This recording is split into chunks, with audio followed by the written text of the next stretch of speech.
Bonjour à toutes et à tous, c'est Romain, bienvenue sur Point. Aujourd'hui, je vous propose un test complet des AirPods Pro que j'ai juste ici. Cela fait maintenant 4 mois que je les utilise au quotidien. Il est donc l'heure pour moi de faire un bilan complet. C'est parti!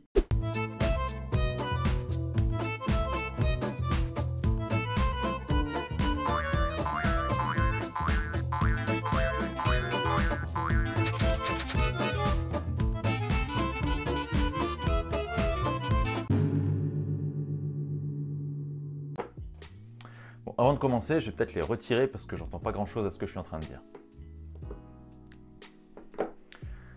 Alors, vous connaissez sans doute le concept de la chaîne. Je vais aborder ce test en 5 points. Bah oui, ça s'appelle pas point pour rien. Les 5 points que je vais aborder donc sont la démarche d'Apple, parce qu'il faut quand même placer le produit sur le marché, mais aussi dans la stratégie de la marque.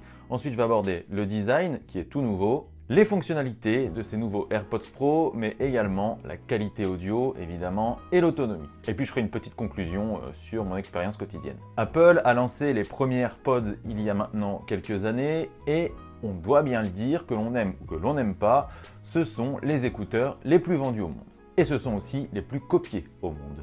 Alors pourquoi tant d'attrait pour ces AirPods ? Eh bien, Apple a réussi à combiner plusieurs éléments, alors de design, de mode aussi, c'est un effet de mode les AirPods, de fonctionnalités qui sont très intuitives lorsqu'on a des smartphones et des produits Apple. Enfin bref, Apple a réussi à trouver une formule qui fonctionne et pourtant les AirPods ont été quand même critiqués par certains pour leur design, pour le choix aussi du type d'écouteurs, qui sont des écouteurs que l'on pose à l'entrée du conduit auditif, mais également pour leur qualité audio qui est vraiment moyenne. Donc Apple a lancé les AirPods Pro. Et la grande différence avec les premiers AirPods, eh bien, c'est que ce sont des intra-auriculaires, c'est-à-dire que c'est des écouteurs qui vont rentrer dans le conduit auditif. Donc pour concevoir les AirPods Pro, les ingénieurs d'Apple sont partis d'une feuille blanche. L'objectif, c'était de garder la philosophie qui entourait les premiers AirPods, tout en incluant des nouveautés qui amélioreraient la qualité audio et l'expérience quotidienne. Les AirPods Pro se distinguent donc de ce côté par leur format intra-auriculaire et par l'intégration de la réduction de bruit active. Alors, est-ce que les ingénieurs ont réussi leur pari? Est-ce que les AirPods Pro sont réussis? On peut maintenant rentrer dans le vif du sujet. La première grande nouveauté des AirPods Pro, eh bien, c'est qu'ils sont plus petits. Ils ont été raccourcis par les ingénieurs. Alors, peut-être que c'est une réaction aux différentes critiques. On se souvient des qualifications de coton-tige pour les premiers AirPods. Eh bien, avec ces AirPods Pro, on voit beaucoup moins la petite tige, elle a été largement raccourcie et le poids des AirPods Pro est de 4,5 grammes seulement, ce qui en fait des écouteurs vraiment très confortables au quotidien. Alors parmi les grandes différences, la principale, eh bien, c'est que ce sont des intra-auriculaires et que donc l'embout a été complètement revu. Il est légèrement plus bombé et il rentre donc dans le conduit auditif.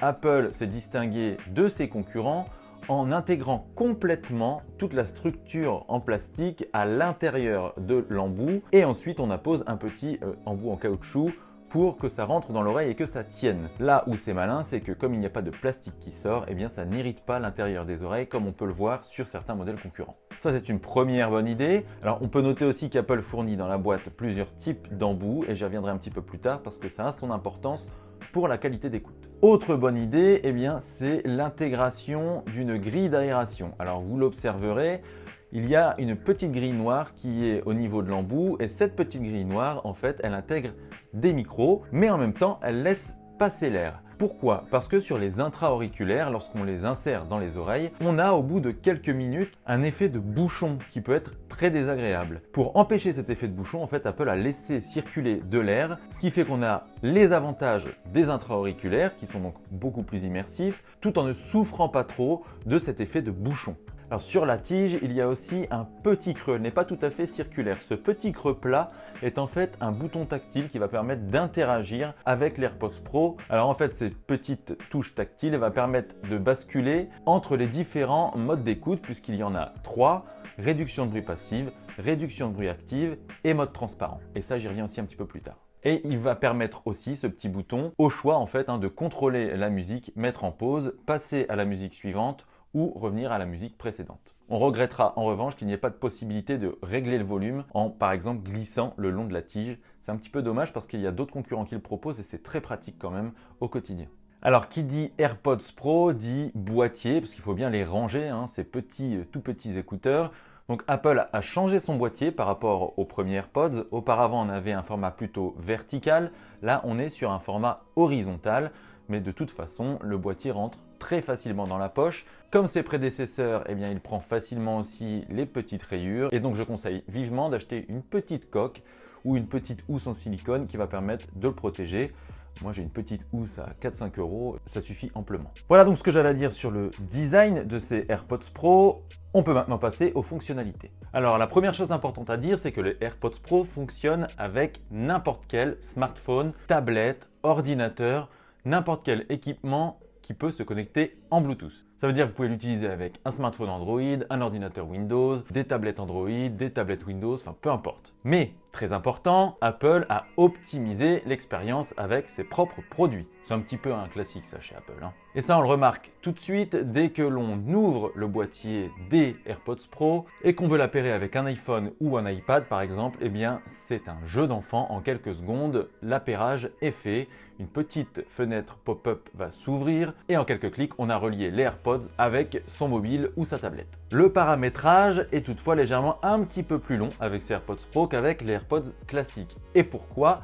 Tout simplement parce que Apple va nous aider à optimiser la qualité d'écoute avec les AirPods Pro. Comment il fait ça ?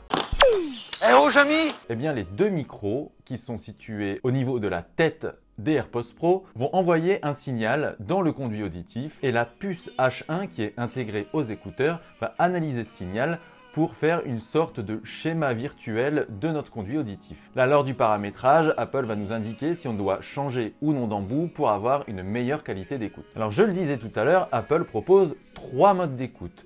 La réduction de bruit passive, la réduction de bruit active et le mode transparent. La réduction de bruit passive, c'est lorsqu'on va intégrer les écouteurs dans nos oreilles. Le simple fait que ça fasse un petit bouchon va faire une réduction de bruit passive, c'est-à-dire que ça va réduire les bruits alentours. En activant la réduction de bruit active, là les micros des AirPods Pro vont analyser toutes les fréquences de son qui sont autour de nous. Alors selon Apple, les micros peuvent analyser jusqu'à 200 fois les sons extérieurs en 1 seconde. Ensuite, la puce H1 va faire sa petite recette comme ça, toute tranquille.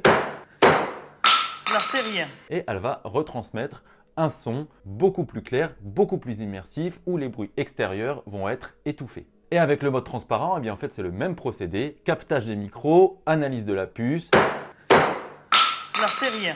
Mais cette fois-ci, au lieu d'étouffer les sons, eh bien on va les amplifier pour que l'on soit bien conscient de tout ce qui se trouve autour de nous. Alors, je parlerai de la qualité audio après, mais je vais quand même parler de ces 3 modes d'écoute qui sont quand même clairement très réussis. Pour le coup, Apple a vraiment fait du bon boulot.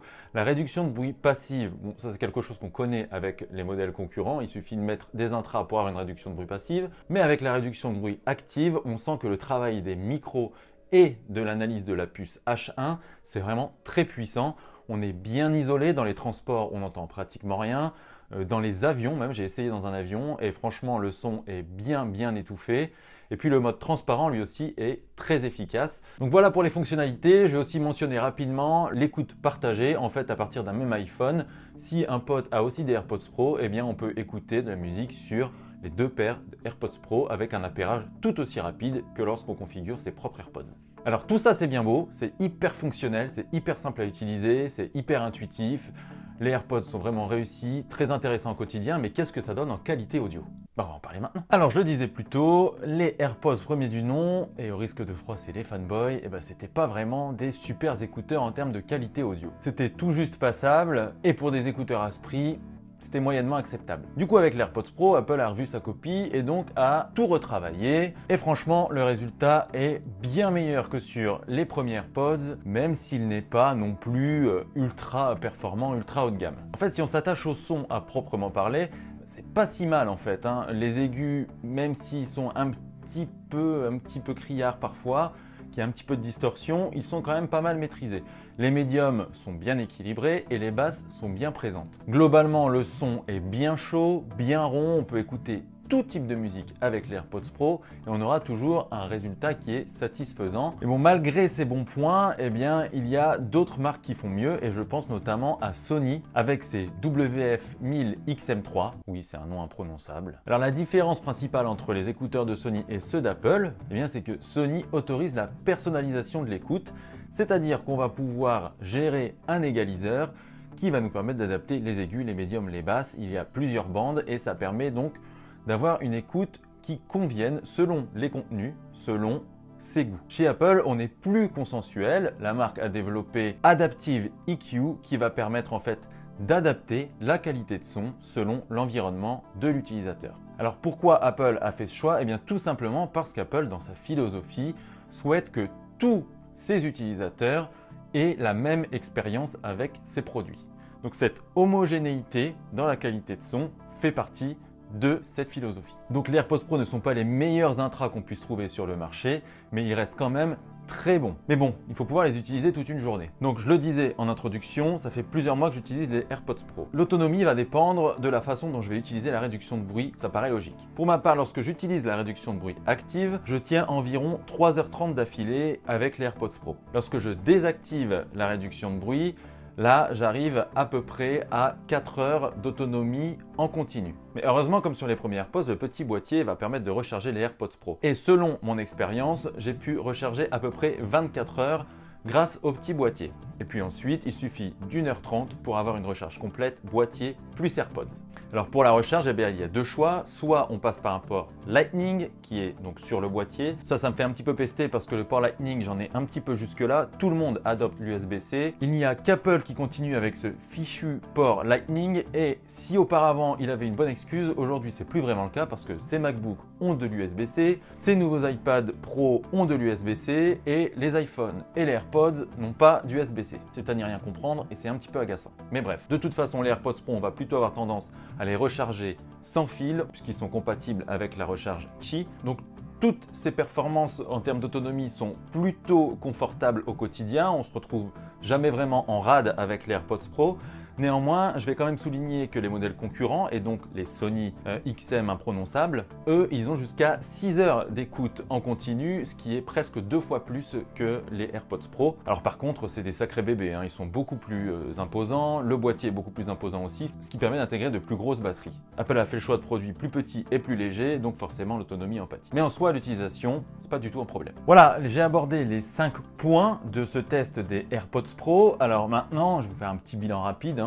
Les AirPods Pro, ils sont quand même commercialisés à 279 €. Est-ce que je conseillerais de les acheter? Tout dépend du matériel que vous avez déjà, tout dépend des smartphones que vous utilisez, tout dépend de plein de choses. Alors comme je ne suis pas dans le portefeuille de chacun, je vais plutôt parler de mon expérience. Moi, les AirPods Pro, je les ai achetés à leur sortie, ça fait 4 mois à peu près que je les utilise et je ne regrette pas du tout cet achat parce que personnellement, j'utilise un smartphone Android et un iPhone au quotidien. Avec l'iPhone, très clairement, les AirPods Pro propose une expérience qui est assez unique sur le marché. Alors c'est pas forcément les meilleurs au niveau de la qualité audio, mais par contre ils sont vraiment très bons dans l'ensemble. Au quotidien, c'est un vrai plaisir. Par contre, pour les utilisateurs Android, pour le coup, je conseillerais plutôt de s'orienter vers des produits d'autres marques, comme par exemple les intras de chez Sony, qui sont tout aussi excellents, qui certes sont peut-être moins pratiques parce que plus imposants, avec un boîtier plus imposant aussi. Donc tout va dépendre de ce que vous recherchez, mais surtout de ce que vous avez déjà dans votre poche en réalité. Voilà, ce test en 5 points des AirPods Pro est maintenant terminé. Merci à tous d'avoir regardé cette vidéo. Si vous avez aimé, n'hésitez pas à mettre un pouce bleu et n'hésitez pas non plus à vous abonner à la chaîne et à activer la petite cloche pour recevoir une notification dès qu'une nouvelle vidéo est disponible. Faites-le, ça me fera vraiment plaisir parce que bon, c'est un projet qui me tient à cœur cette chaîne. Merci. Merci à tous pour votre fidélité. C'était Romain pour Point.